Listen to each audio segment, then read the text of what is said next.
Shalom. Kitab suci berkata, kasihilah sesamamu manusia seperti dirimu sendiri. Berbicara tentang kasih, tentu banyak alasan, banyak pembahasan, dan banyak yang dipikirkan.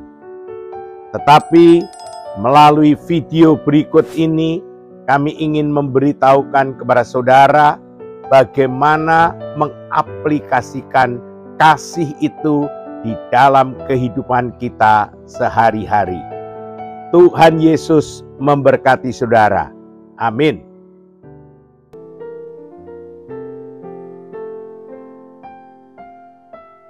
Saudara yang terkasih, misalnya saja, jika pada suatu hari lampu padam, listrik tidak mengalir, apakah kata-kata yang keluar dari mulut saudara?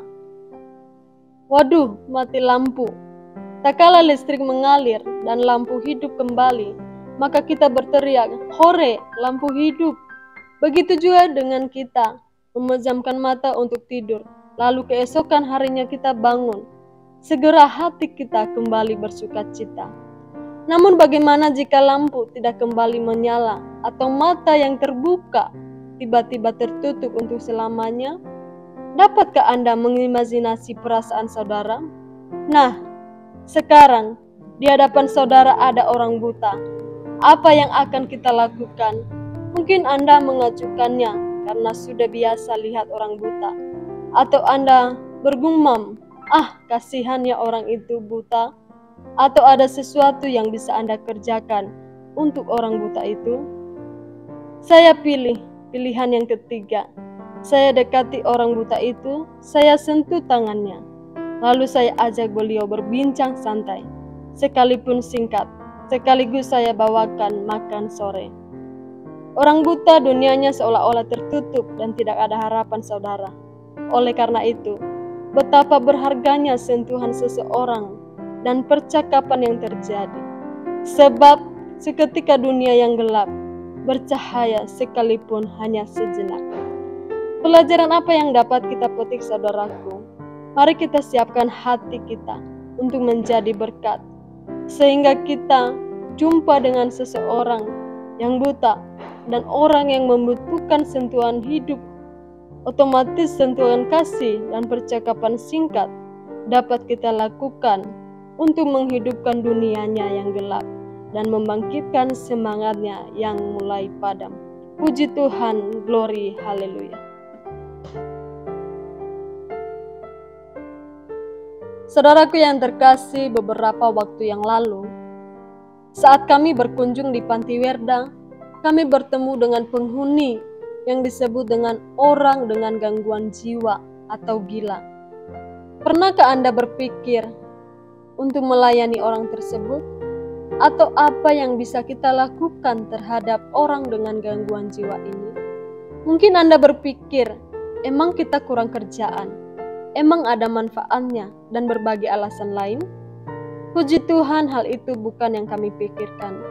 Yang terpeta dalam pikiran kami, yaitu apa yang bisa kami lakukan dengan situasi yang ada di hadapan kami.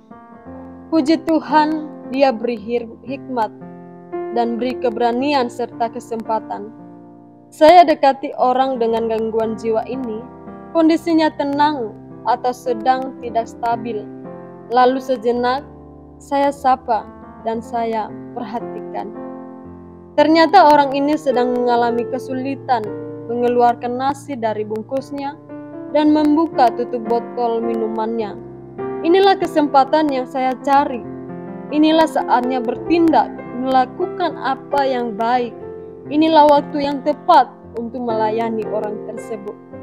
Segera saya tolong dan mengeluarkan nasi dari bungkus kertasnya, dan saya buka tutup botol yang ada. Pelayanan ini sederhana saudaraku, tergantung kita mau atau tidak menggunakan kesempatan yang ada. Pelajaran apa yang kita dapat? Segala sesuatu memang harus terukur, tapi jangan menghambat keinginan baikmu. Kesempatan tidak akan terulang, dan waktu yang tepat sulit didapat. Jadi mintalah hikmat Tuhan. Kemudian bertindaklah dengan tenang dan tepat. Tuhan Yesus memberkati niat baikmu.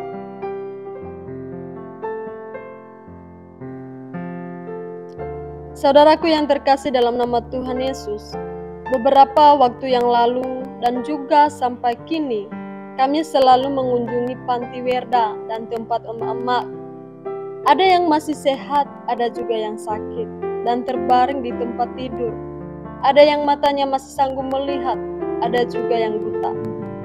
Ada yang berjalan dengan kaki tertatih-tatih, dan ada juga yang jalannya ngesot. Ada yang suka ngompol berak sebelum tiba di kamar mandi. Bahkan ada yang gila, orang dengan gangguan jiwa. Pertanyaannya saudara, pernahkah Anda membayangkan betapa sulitnya menjadi pengurus sekaligus pengelola dan melayani orang-orang seperti itu?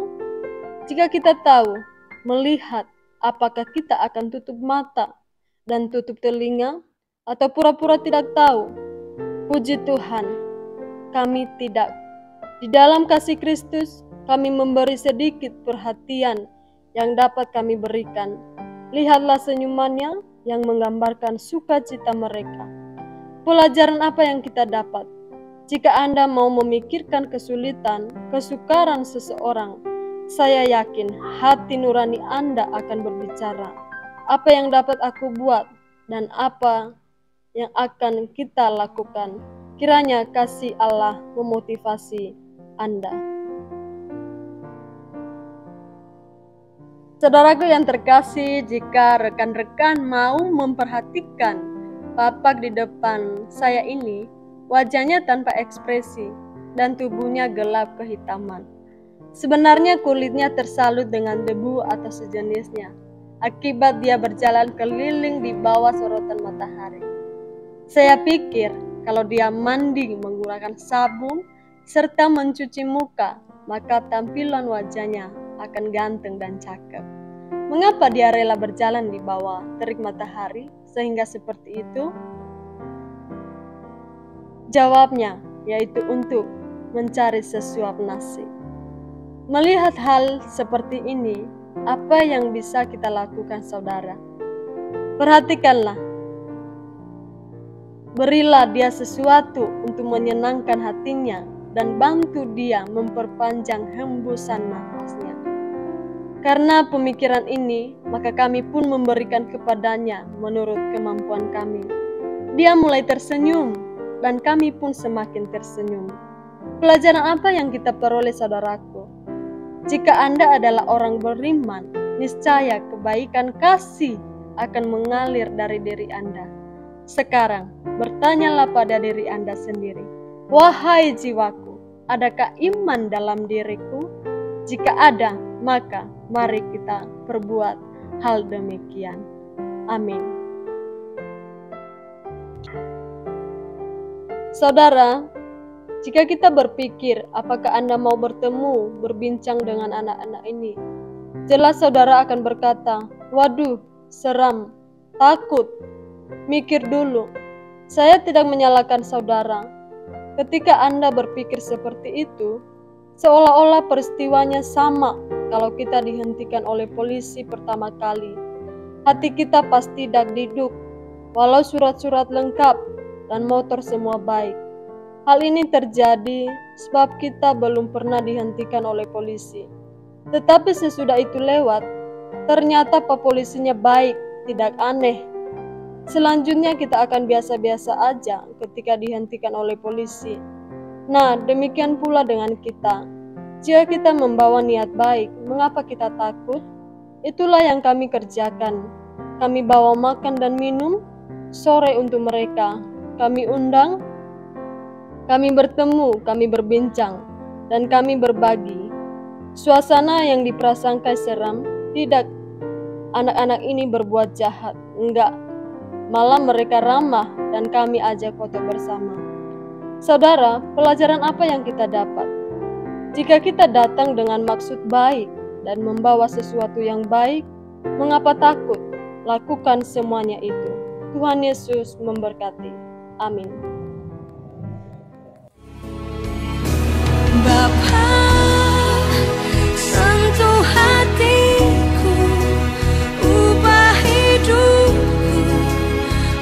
menjadi yang baru, bagai emas yang